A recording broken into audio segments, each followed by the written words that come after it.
Você pode acompanhar no Data Show ou na sua Bíblia, 2 Crônicas 7,14 diz: se o meu povo, que se chama pelo meu nome, se humilhar e orar e me buscar, se converter dos seus maus caminhos, então eu ouvirei dos céus, perdoarei os seus pecados e sararei a sua terra. Amém? Que palavra maravilhosa. Se eu perguntar para você, né, quantos aqui desejam que o Senhor ouça as suas orações? Todos nós responderemos amém. Quantos de nós queremos ter os pecados perdoados? Todos nós. Quantos de nós queremos ver a nossa terra, a nossa família, a nossa parentela, os nossos negócios sarado e indo bem? Todos vamos responder amém. Mas a gente precisa entender que antes desse então, antes de nós desfrutarmos dessas bênçãos, há algo a se fazer, há algo a entender, e é sobre isso que nós vamos meditar nessa noite. Uma triste notícia que nós recebemos do Brasil foi a decisão do STF, né? E algumas pessoas falaram: pastor, fico desesperançoso com o nosso Brasil, quando coisas assim acontecem, né? Balança injusta, o que é para um, não é para outro. Um dos atendimentos dessa semana era de um marido que foi dar uma espiadinha na Oktober e acabou traindo a esposa e agora não sabe como contar, triste, arrependido, preocupado se o casamento vai ficar de pé. Também, nessa semana, uma mãe me procurou, desesperada, porque a filha de 11 anos havia tentado o suicídio. Um outro jovem queria a restauração do mundo das drogas e da criminalidade. E também tinha um outro homem entristecido pelos resultados do seu trabalho, como ele mesmo diz: a gente pedala, pedala, pedala e não sai do lugar. A gente nada e morre na praia. As coisas não vão para frente. O que isso tem a ver, pastor? Todos esses exemplos e os atendimentos dessa semana. O que eles todos têm a ver é que eles estão em crises, em dificuldades, e a solução e a resolução para esses problemas é a mesma. E está aqui diante de nós. Nós estamos diante de uma frase que foi falada pelo próprio Deus há 3.000 anos atrás. É a solução para aquilo que nós precisamos na coletividade e na singularidade. E muitas vezes o nosso coração está fechado para isso que Deus tem para as nossas vidas. E é muito interessante que essa é uma palavra que vem de Deus para Salomão, depois que ele constrói o templo, e ali, né, há uma manifestação de Deus, e é um versículo que vem pós também ao caos, porque o verso 13, Deus está dizendo: olha, se a terra estiver seca e não produzir, se os gafanhotos comerem o alimento da terra, se houver peste gerando doenças nas pessoas, então, escute isso: se o meu povo, que se chama pelo meu nome, se humilhar, orar, buscar minha face, converter dos maus caminhos, então eu ouvirei. Crise chega para todos, crise todos nós passamos, a nossa nação tem também as suas crises, a tua vida também tem os problemas, e nós precisamos entender que, independente da gravidade do caos que nós vivemos ou da situação que nós passamos, em Deus há uma solução. E eu gostaria de, pelo menos, enfatizar duas áreas apontadas pelo Senhor que nos trazem essa solução. Nós precisamos entender, e a primeira lição que eu quero que você guarde no teu coração nesse texto é: antes das nossas ações, vem uma conscientização de quem nós somos, porque o texto deixa bem claro, Deus, ele fala: se o meu povo, que se chama pelo meu nome, e antes dele falar o que esse povo deve fazer, ele deixa bem claro, é meu povo, que se chama pelo meu nome. Eu creio que pelo menos umas 3 vezes, nas quintas-feiras desse ano 2019, desse púlpito, com este microfone, eu falei sobre a importância da identidade. Nós só vamos desfrutar o que Deus tem para as nossas vidas se nós entendermos quem nós somos. Eu creio que você já algumas vezes ouviu essa palavra aqui esse ano, se você veio nos outros cultos. Nós precisamos entender quem nós somos. Deus está aqui claramente dizendo: tem um povo que é meu.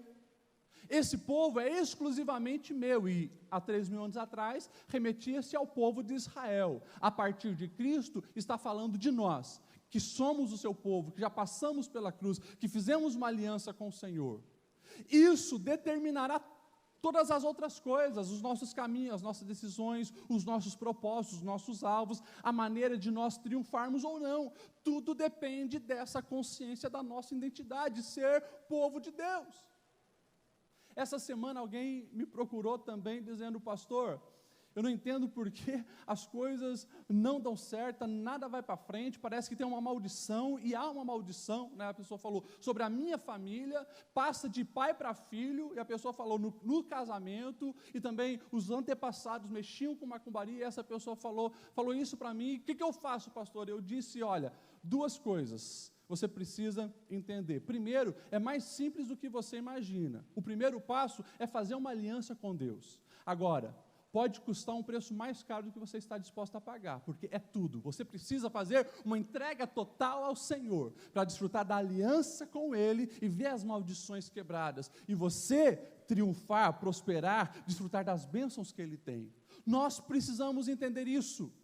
Tudo começa a se solucionar a partir da consciência que nós temos, que já somos povo de Deus. Pastor, eu não tenho essa consciência. Então se renda totalmente ao Senhor, se entregue a Ele e passe a ser povo dEle.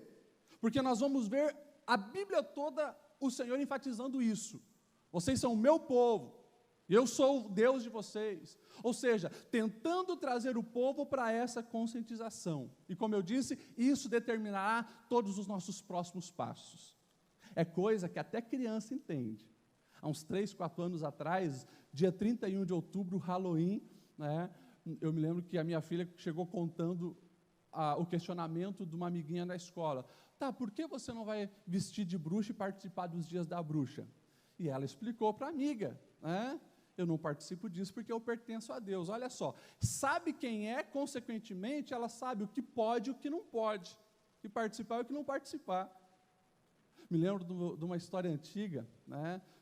O pastor Gessé não está aí, então eu posso falar, né? Senão ele vai ficar bravo comigo. Ele é o pastor dos jovens hoje aqui. O Gessé, quando ele tinha uns 5, 6 anos, ele era muito levado, mas muito levado. Quando vocês veem o pastor Gessé sendo essa bênção que ele é hoje, vocês levantam a mão para o céu e vocês dizem: Deus é Deus mesmo, faz milagre. Porque ele era muito, mas muito, assim, ó. Se você imaginou um menino levado, multiplica por 10, era o Gessé. Daí uma vez, o menino provocando, ele revidou e bateu no menino. E daí no meio, estava brigando com o menino, ele disse ainda para o menino: eu só não te bato mais porque eu sou crente, viu?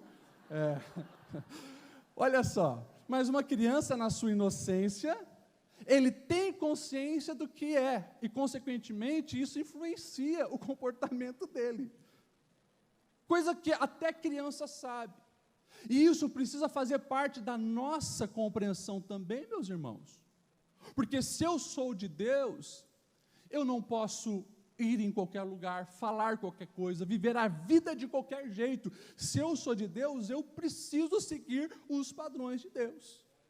O Evangelho deixa bem claro, é ser sal e é ser luz.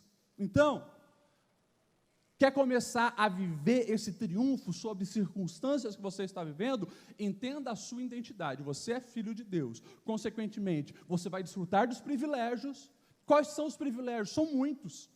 Os mais importantes da vida são para os filhos de Deus, que são a eternidade, que é a salvação, quer ter uma paz verdadeira no coração, quer desfrutar de um amor genuinamente verdadeiro, que é não sofrer opressão dos demônios, mas pelo contrário, se você é filho de Deus, você tem autoridade sobre as forças malignas, e tantos outros privilégios. Mas lembre, todo privilégio é acompanhado de responsabilidade. Você é responsável também por viver no padrão de Deus. Essa consciência é o primeiro passo para você conseguir viver as soluções e viver um novo tempo para a sua vida, um avivamento.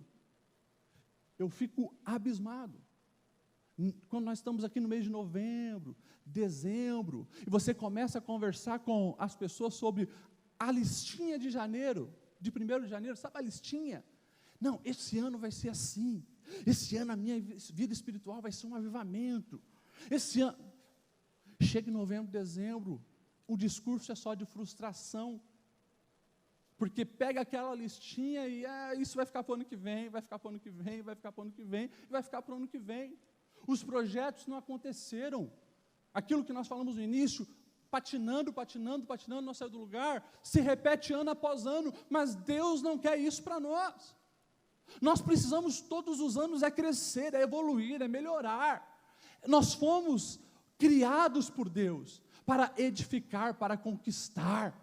Há algo que nos potencializa, que é o Espírito Santo sobre nós, e nós precisamos desfrutar isso, mas você tem que ter essa identidade bem definida. Você é filho de Deus, viva como tal, e o primeiro passo já está dado. Segundo, o texto deixa bem claro, então se esse povo que chama pelo nome do Senhor, e daí começa a ficar um pouco mais difícil, ou não para aqueles que já passaram pela conversão, ou não, vai ser algo natural para aqueles que renderam-se ao Senhor, se o meu povo se humilhar, orar, me buscar e se converter dos maus caminhos. Pelo menos 4 coisas fica bem claro. Pastor Lediel, por que você falou sim ou não? É difícil e não é. Escute o que eu vou te dizer.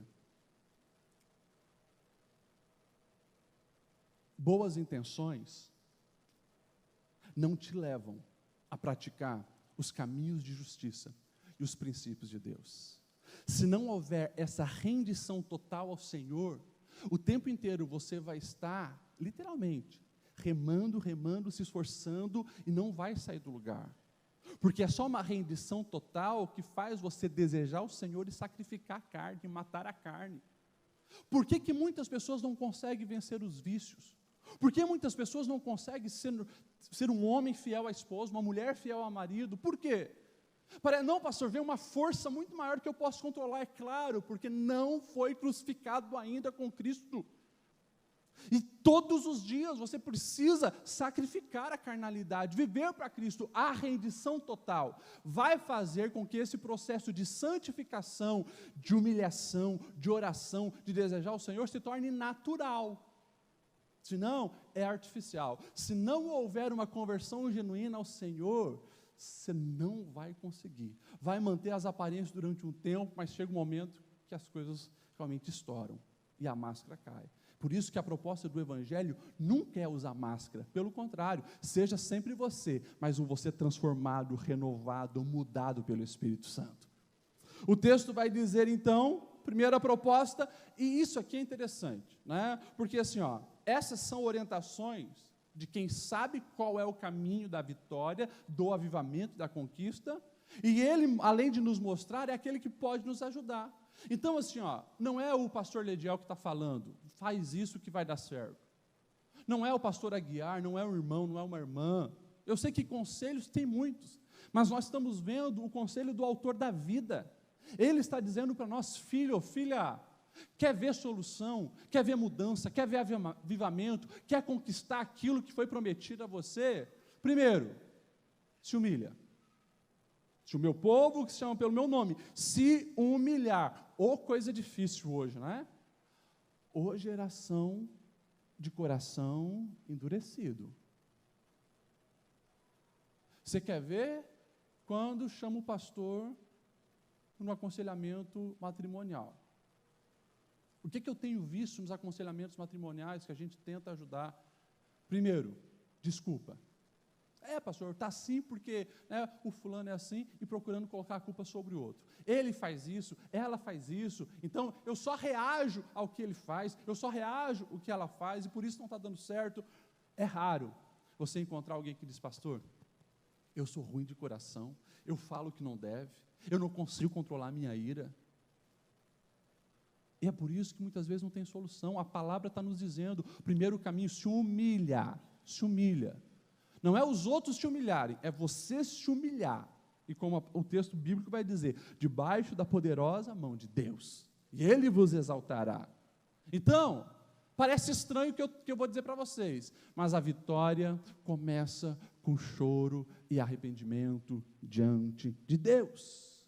Por quê? Porque isso também vai fazer com que as suas orações sejam ouvidas. Orgulho, altivez, são bloqueios para que os céus te alcance, filho. Se lembra do próprio Jesus contando uma história para ilustrar isso? Porque 2000 anos atrás, quando Jesus caminhava aqui, tinha gente arrogante, gente espiritual. E daí Jesus conta a história do publicano e o fariseu. Fariseu eram os mais religiosos da época, publicano eram os mais desprezados, porque cobrava impostos do povo para passar para os romanos, gente que todo mundo odiava. Daí está lá, olha só, a oração do fariseu: Deus, eu te louvo, porque eu não sou pecador como esse povo. Eu te louvo, porque eu dou o dízimo, eu jejum, eu vou na igreja, né, eu vou no templo. E ainda aponta: não sou como esse publicano, traidor da nação, miserável. E daí o publicano, sabe como é que o publicano estava fazendo? Ele não tinha nem coragem de levantar a cabeça. Ele só dizia: tem misericórdia de mim, Senhor. Tem misericórdia de mim, Senhor. Tem misericórdia de mim. Sabe como que Jesus conclui essa história? Ele conclui dizendo: eu digo-vos que este publicano desceu justificado para a sua casa, e não aquele, porque todo o que se exalta será humilhado, mas o que se humilha será exaltado. Tem que se humilhar diante de Deus. E lembra o que eu falei? Se você sabe que você é de Deus, é o povo dele, isso aqui se torna natural, sabe por quê? Quem é povo dele, sabe o tamanho da sua pequenez e a grandeza do Senhor. Não tem como ficar se achando, ser orgulhoso, olhar, né, de cima para baixo para os outros. Se você é um cristão verdadeiro, se você já teve uma experiência com Deus, não tem como. Por isso que o próprio Jesus, ele vai dizer: aprendei de mim que sou manso e humilde de coração. Jesus não fala: aprenda como eu prego, aprenda como eu faço os milagres, não. Aprenda de mim, que sou manso e humilde. A humilhação, a humildade diante de Deus é caminho de vitória. A gente precisa vencer a famosa síndrome de Nabucodonosor. Se lembra desse rei da Babilônia, Nabucodonosor? O camarada se achava muito. Teve 2 avisos, né, em sonhos, para ele se arrepender. Sonhou com estátua, sonhou com uma grande árvore, mas a árvore foi cortada. Aquele grande rei ficou louco. Deus fez ele ficar louco, e a loucura dele foi tanta que ele passou a pastar com os bois, comer grama, nu, pegando sol, pegando chuva, virou um bicho, até que, quando voltou à consciência, se arrependeu, e daí escreveu para todos os povos, dizendo: realmente a gente não é nada, mas Deus, ele é tudo, ele é poderoso, ele pode, ele é soberano, a grandeza de Deus. Quer vitória, meu filho? Quer vitória, meu irmão? Saiba quem você é e entre pelo caminho da humilhação diante de Deus. E depois o texto diz: orar e buscar a minha face e me buscar. Isso aqui já foi até falado hoje, o pastor Aguiar já pregou hoje aqui sobre oração. Mas quando nós olhamos a Bíblia de Gênesis e Apocalipse, você vai encontrar essa característica, diante de todos aqueles, sendo praticada por todos aqueles que viveram o sobrenatural, que romperam, que conquistaram, que foram diferencial na sua geração. Desde um Abraão clamando e orando para o livramento de Ló, até o próprio Jesus. Você pega personagem por personagem, você vai ver Moisés orando, você vai ver Josué orando, você vai ver Jacó orando, você vai ver Esther orando para que o povo não fosse morto, você vai ver oração. E quando a gente vai além das Escrituras, você para olhar a caminhada do povo de Deus no decorrer da história da humanidade, que você vai encontrar o poder da oração. As maiores expansão da fé cristã, principalmente depois da Reforma Protestante, aconteceram regados por orações. Você vai ver um grupo chamado Morávios, eles ficaram orando 100 anos ininterruptamente, e as diferenças aconteceram. Você quer um exemplo contemporâneo? Dá uma olhada no que está acontecendo em Kansas City, o ministério IHOP, 18 anos de oração ininterrupta. estão orando nesse momento, lá em Kansas City. Ou seja, um sai da oração e entra outro. Sabe o que é 18 anos sem parar de orar? É o que eles estão fazendo. Já assim, espalharam missionários por todo mundo. Vem milagre atrás de milagre. É por isso que a receita é muito simples. Escuta isso que eu vou te dizer, escute isso. Por falta dessa sabedoria, o povo cai em tanta falácia, em tanta besteira. A pessoa liga a televisão e daí tem alguém dizendo, olha, se você comprar essa rosa ungida, você vai desencalhar. A pessoa bota fé naquilo lá. Não, mas se você comprar esse chaveirinho de tijolo, você vai receber uma casa. E a pessoa bota fé no chaveiro. E é coisas assim, atrás de coisas, misticismo, ignorância, besteira sendo dito. Caramba, você liga a televisão e você vê é tanta coisa errada, tanta coisa errada. Ou se você fizer 300 orações nesse terço, né, invocando a Ave Maria, ou tantas outras coisas. O Evangelho, ele é muito simples. O Evangelho é, Jesus morreu, o véu foi rasgado para que você tivesse acesso a Deus. Você não precisa de pastor, você não precisa de padre, você não precisa do irmão, você não precisa da irmã, você não precisa do profeta, você não precisa de ninguém para fazer a ponte com Deus. Essas pessoas podem sim te edificar com uma palavra, podem te ajudar a desenvolver a tua fé, sim. Agora, a oração é você e Deus, e se você orar, você vai receber aquilo que Deus está reservando para você. Ora, coloque a sua fé em Deus. Agora, não seja ignorante, achando que vida de oração vai acontecer no estalar de dedos. Não. Vida de oração é como qualquer outro aprendizado da vida. Você pega esses meninos aí tocando violão e tal, pergunta para eles como é que foi. Sabe como é que foi? Foi dando nota errada. Foi com calo no dedo. Foi assim. Mas errava, continuava. Olha a pedagogia de um bebê nos ensinando. Já viu essas crianças quando começam a andar? Que coisa linda, né? Primeiro se engatinha, um se arrasta de bunda para trás e vai para lá e para cá. Daqui a pouco, se levanta, fica e cai. Se levanta, cai. Passa alguns meses, está correndo e você, pai e mãe, fica de cabelo branco, não consegue pegar os meninos, né? Como que aquela criança que só ficava no teu colo porque não sabia andar, daqui a pouco está correndo? Foi praticando e não desistiu. Foi praticando e não desistiu. Como que eu aprendo a orar, pastor Lediel? Praticando e não desista. Não consegue ficar 1 hora de joelho? Ora 2 minutos, mais ora. Não consegue orar muito tempo? Comece com pouco, mas ora 2 hoje, 3 amanhã, 4 depois, e vai, não desista, continua, vai colocando a sua fé em ação, vai desenvolvendo a sua fé na oração, e você vai ver grandes coisas acontecerem. Escute o que eu vou te dizer, nós aqui, não sei quantas pessoas nós estamos, talvez umas 400 pessoas aqui hoje, não sei, agora escute, se nós vivermos a proposta de Cristo na integridade, nós revolucionamos a nossa cidade. Você muda toda a sua parentela, você transforma o seu trabalho, você converte a sua família. Como, pastor Lediel? Eu me sinto tão pequeno e que a minha fé é tão pequena. Você é pequeno, mas em Deus você pode ser grande. A oração vai te aproximar de Deus e vai te dar estratégia para você vencer. A tua fé é pequena, a minha também pode ser pequena. Agora, esse pouco que você tem, use essa fé. Se você usar essa pouca fé que você tem, você vai ver um resultado. Esse resultado vai aumentar a tua fé, porque você colocou ela em ação e viu um resultado. Opa! Quando você vai para o próximo desafio, a tua fé já está maior. E você coloca a fé em ação, e aquele segundo resultado amplia mais a tua fé. E é nessa pegada que você vai crescendo, amadurecendo e vivendo o que Deus tem para você.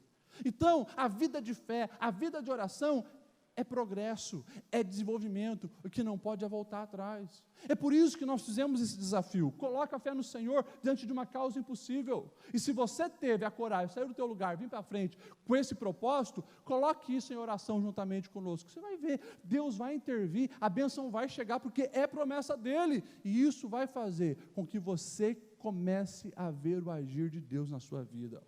Escute o que eu vou dizer para você. Chega de você só ser um espectador, um ouvinte de testemunho. Chegou o tempo de você dar testemunho do que Deus tem operado na sua vida. Chegou o tempo de você viver os milagres que você ouviu. Ou será que o Deus que operou o milagre na vida do fulano é um Deus com menos poder que atua na sua vida? Não. Deus é Deus. Ele não tem limitação no agir.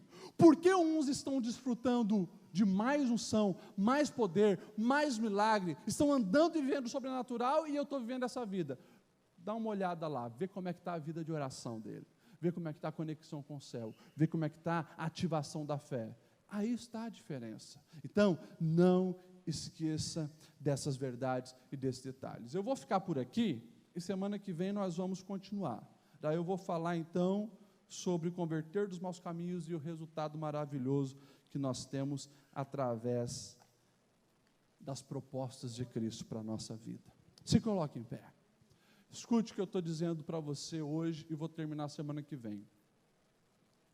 Deus já estabeleceu uma proposta para nós. E pelo menos 3 coisas você já entendeu aqui. 3 coisas. Primeiro, a tua identidade em Deus. Não abra mão disso. Você é filho, filha de Deus. Você é de Deus. Você é povo de Deus. Você não pode abrir mão disso. E se há, por acaso, alguma incerteza quem você é em Deus, se renda novamente, mas não perca a oportunidade de ter essa conexão com Deus. Segundo, caminho da humilhação. Não estou dizendo para você ser vitimismo, porque nós já falamos contra isso também. Gente dodói, gente casca fina, gente que não pode falar nada que já está machucado. Não é isso. Não fique se humilhando diante das pessoas nesse sentido de vitimismo. Você se humilha diante de Deus, reconhecendo diante de Deus que você não é nada, reconhecendo a tua miserabilidade, reconhecendo os teus pecados. Isso, faça isso diante de Deus, porque esse é caminho de vitória. E entre pelo caminho da oração. A oração rompe as barreiras. A oração alcança o coração duro daquele teu filho, daquele teu marido, daquela tua esposa que você já falou 30 anos e não muda. A oração pode quebrantar e pode mudar. A oração alcança o coração dos juízes que não vão te receber se você pedir uma audiência com ele. E tem uma causa lá que é ele que precisa tomar uma decisão ao teu favor. A oração faz com que Deus toque naquela vida. A oração levanta os doentes da cama. A oração coloca nojo do pecado no coração de um filho que está perdido, nojo de um vício que tem devastado o seu lar. A oração. Descubra o poder da oração orando. A oração abre as portas do teu negócio. A oração atrai vendedor. Você que veio receber oração aqui, que tem cargo comissionado, a oração atrai comprador, atrai gente para os seus negócios. Você que é vendedor, a oração abre os céus para fazer com que você viva um sobrenatural.